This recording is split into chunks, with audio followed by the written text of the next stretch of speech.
Rusia. Y bueno, se organizó un paseo literario sobre Anton Chekhov visto por Thomas Mann y otras actividades. Bueno, pues muchas gracias. Me he pasado unos 5 o 6 minutos de los 15, pero bueno, espero que les haya interesado y aquí estamos.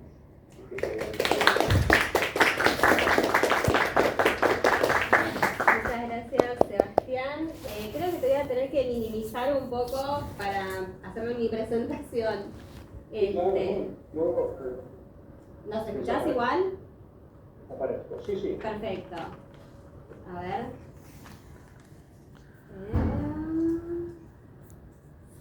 Presentación de diapositiva. Desde el principio. Ahí, bueno. Yo me voy a autopresentar. Soy Carolina Fabricio. Me formé en letras modernas, en literaturas extranjeras, y dentro de literaturas extranjeras me interesa específicamente la literatura eslava, la literatura judío-eslava. Actualmente formo parte del grupo de investigación Liubasit de Identidades Eslavas, donde investigo a Isaac Babel, de quien voy a hablar hoy, y a Osip Mandelstam.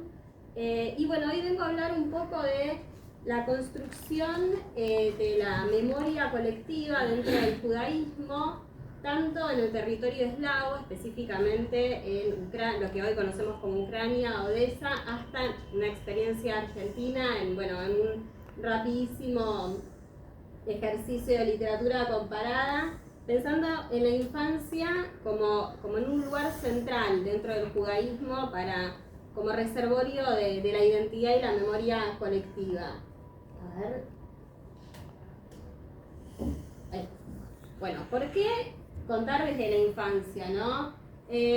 A veces dentro de los que nos dedicamos a la literatura, a las letras, a lo canónico, digamos, y pasamos por congresos, por jornadas, siempre vemos que a la literatura infantil y juvenil un poco se le baja el precio, ¿no? Esa literatura un poco menor, bueno, sí, los que escriben para chicos, los niños.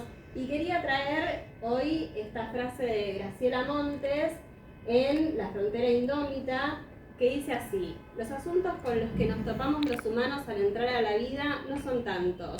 El amor y el desamor, el tiempo, el cambio, la soledad, la compañía, el absurdo, la injusticia, la extraordinaria variedad y riqueza del mundo y la búsqueda de señales para encontrar en él algún sitio. Cuando uno habla desde la propia infancia a la infancia de otros, tiene algunas posibilidades más. Por supuesto que la cita está en un contexto mucho más amplio, pero a lo que se refiere Graciela Montes es que desde el discurso de la infancia, de la propia infancia, hablándole a la infancia de otros, uno puede tener un lugar muy particular de enunciación que orade el poder. Es decir, el discurso, el lugar de enunciación del niño es un lugar que puede ser irreverente, y un poco ante esta pregunta que a veces se planteaba Roland Barthes en su discurso inaugural, que él se preguntaba, ¿no? Bueno, si los seres humanos estamos atravesados por el lenguaje, estamos sujetos al lenguaje, por eso nos llamamos sujetos, porque estamos atados al orden de lo lingüístico, y el poder estatal o cualquier orden del poder utiliza el lenguaje, y el lenguaje es un poco ese campo de batalla en el que dirimimos todo el tiempo cómo nos escapamos de ese orden, cómo nos escapamos del poder. Y él decía que entre el lenguaje y el poder estaba la literatura, y que la literatura es el arte de hacerle trampas a la lengua. Entonces a mí me parece muy relevante analizar también el lugar de los niños, el lugar de la enunciación infantil, ya sea un recuerdo de la propia infancia o el discurso dirigido a los propios niños, como un particular hacerle trampas a la lengua, donde está mucho más habilitado que en la enunciación adulta esa irreverencia, y que vamos a ver por qué es tan importante. Bueno, ¿por qué me parece importante también traer a Isaac Babel? Nació en 1894, murió fusilado por el régimen estalinista en 1940, acusado de traición a la patria, cosa que se supo muchísimos años después. O sea, no se sabía cómo había muerto, si había muerto de tifus, si había muerto fusilado, tuvo una muerte muy trágica. Bueno, lo traigo porque es un autor que vivía en constante tensión con su propia identidad, porque tuvo que atravesar un contexto de producción bastante particular, muy abuelo de pájaro porque tengo muy poco tiempo para ubicar un poco la obra de Babel y el contexto de producción en el que él escribe. Bueno, su infancia se da, como vimos, entre 1900 y 1910. ¿Y qué pasaba con la colectividad judía en ese momento? Él vivía en Odessa, en esta zona de Rusia, estaba tanto en Lituania, Polonia, Ucrania, Bielorrusia y Moldavia, en la mayor parte de la comunidad ashkenazí judía, y la colectividad judía dentro de Rusia, o lo que era en ese momento el Imperio Ruso, estaba como confinada a lo que se llamaba la zona de asentamiento, ¿no? Una zona de residencia de la cual la colectividad no se podía mover, es decir, no podían circular libremente por cualquier lado. Esto se endureció con las leyes de Mayo en 1882 con el zar Alejandro III, donde además se impuso una legislación muy restrictiva. Se prohibió la circulación, que ya estaba acotada, la posesión de tierras, el ejercicio de cargos administrativos y los matrimonios mixtos. Además de todo esto, había cupos en los institutos, es decir, en las escuelas a donde podían asistir los niños y niñas, y supongamos de un aula, de un curso de 40 niños, solo 2 podían ser judíos. El resto tenían que ser no judíos, con lo cual muchos de ellos estaban de alguna forma condenados a no tener esta educación formal estatal, si se quiere, ¿no? Y bueno, justamente de esto habla el cuento, por eso quería contextualizar un poco los 2 cuentos que tomo, Historia de mi Palomar y El primer amor de Isaac Babel, que él los publica en 1925, pero que hablan de su infancia en Odessa. Están en este libro que se llama Cuentos de Odessa y Relatos, que es una edición de bolsillo. Y Babel en un momento dice, de 40 niños, solo 2 hebreos podían llegar a la clase preparatoria. Los profesores interrogaban a estos niños con suma astucia. A nadie preguntaban de forma tan alambicada como a nosotros. Babel cuenta que está 2 años preparándose para el ingreso al instituto. Finalmente logra ingresar con uno de los mejores promedios, pero con una artimaña le sacan su lugar, lo cual es terrible, tiene que volver a prepararse, tiene que volver a tomar el examen, finalmente ingresa con muchísimos sacrificios de su familia, y justo en ese momento tiene la desgracia, que sucede en 1905, de un pogromo terrible que sucede en la ciudad de Odessa, y que es lo que él narra en estos 2 relatos, Historia de mi Palomar y El primer amor. ¿Por qué lo traigo? Obviamente no puedo citar a Babel, no puedo leer todo el cuento, pero sí recomendarles fuertemente que lo lean ustedes, porque es absolutamente crudo y absolutamente terrible y absolutamente incómodo leerlo. No es un cuentito, no es un relato, es alguien que habla desde la propia infancia, pero en un lenguaje tan perturbador y tan incómodo que realmente uno, después de leerlo, casi no puede seguir siendo el mismo. Entonces, bueno, tenemos este acercamiento a la propia infancia de Babel, que repito, no por nada después es tomado prisionero, es fusilado. Él tiene muchos conflictos con su propia identidad judía, de hecho se cambia el nombre, ingresa a la Caballería Roja, luego a la Revolución de Octubre, y se cambia el nombre Isaac Babel por Kirill Liutov. Liutov en ruso significa feroz, sanguinario, implacable.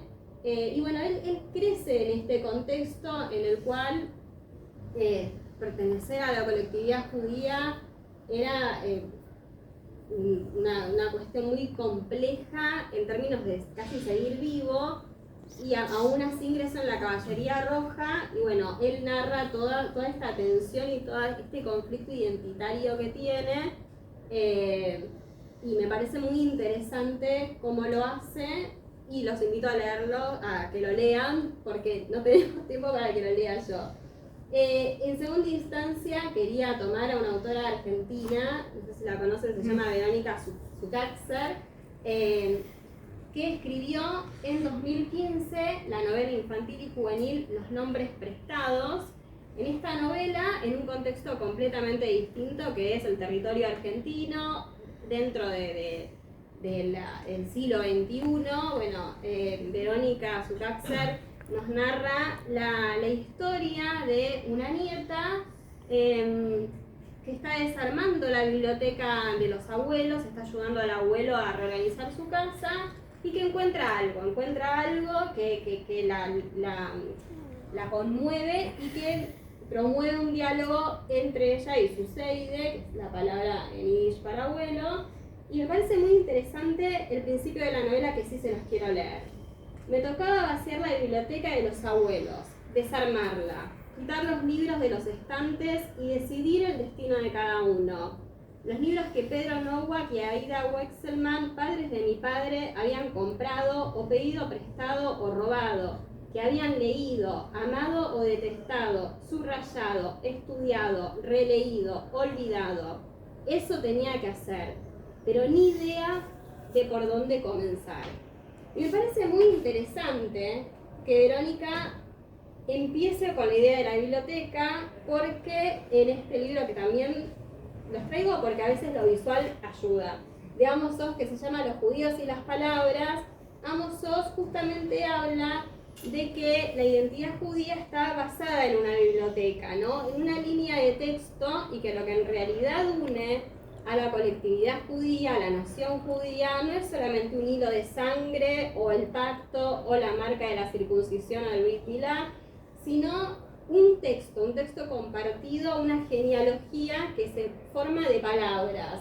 Bueno, esto Verónica lo rescata en relación a la Shoah, que es lo que el abuelo, el seide, le va a contar a su nieta, y también quería traer esta cita.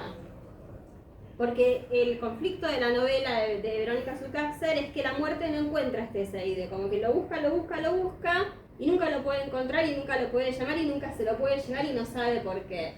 La muerte vino de noche, yo la esperaba despierto. La muerte pronunció el nombre con su aliento gélido. Pedro Nowak, dijo y repitió, Pedro Nowak. La muerte dijo, nunca nadie se había burlado antes de mí de ese modo. Pronuncio tu nombre cada noche y no vienes, y no sé por qué no puedo obligarte. Yo sonreí, ahora sabía más que la muerte, lo que es mucho decir. Estúpida, le dije. Sí, yo, un pobre hombre, le dije estúpida a la muerte. Se lo dije de frente, se lo dije a esa oscuridad que tenía por rostro. Estúpida, me conocés desde siempre, me conocés desde que levantaba paredes y tiraba paredes. Me conocés desde que picaba piedras, me conocés desde que le sostenía la mano a Ave, y nunca te diste cuenta de que no soy Pedro Nowak. Bueno, es el spoiler, perdón, se spoilé todo el final de la novela, pero tiene que ver con un cierto rescate de la Shoah a través de un cambio de nombre y un cambio de identidad de este seide, y me parecía muy interesante traer el tema del nombre dentro del judaísmo y dentro de esta construcción de la memoria colectiva, porque tanto en Bereshit, o en Génesis para los católicos, en el relato de la creación, los hombres como que son co-creadores con Dios al nominar las cosas. Y bueno, por supuesto está el rito, la mitzvah del Brit Milá, instituida de este pacto entre Dios y Abraham, donde además de hacer la circuncisión hay un nombramiento con un nombre hebreo. Y bueno, está esta cuestión también de la irreverencia llamada chutzpah, de la cual también hablábamos Oz, de plantear preguntas, ¿no? En esta novela el protagonista le pregunta a la muerte le pregunta al protagonista, y en el texto bíblico hay bastantes preguntas irreverentes. La primera de ellas, si se acuerdan, de Caín hacia Dios cuando le dice, ¿acaso soy yo el guardián de mi hermano? Bueno, entonces me parece que es muy interesante cómo a partir de estos dos hechos de suma violencia, el pogrón, uno de los tantos, pero de 1905, que narra Babel como la Shoah, pensada desde la Argentina en la novela de Verónica Zuckáczter, se apela a la importancia de la infancia como continuidad y esta idea de que hay un diálogo intergeneracional y que esa educación que está cimentada en la infancia, en los niños, y que los niños son los garantes de llevar adelante, y este lugar de denunciación, bueno, son la posibilidad de una continuidad. Y termino con esta cita también de Amos Oz de Los judíos y las palabras, que dice así: así que cuando corrías para salvar la vida, huyendo de la masacre y del pogromo, de la quema de hogares y sinagogas, eran los niños y los libros que te llevabas, los libros y los niños.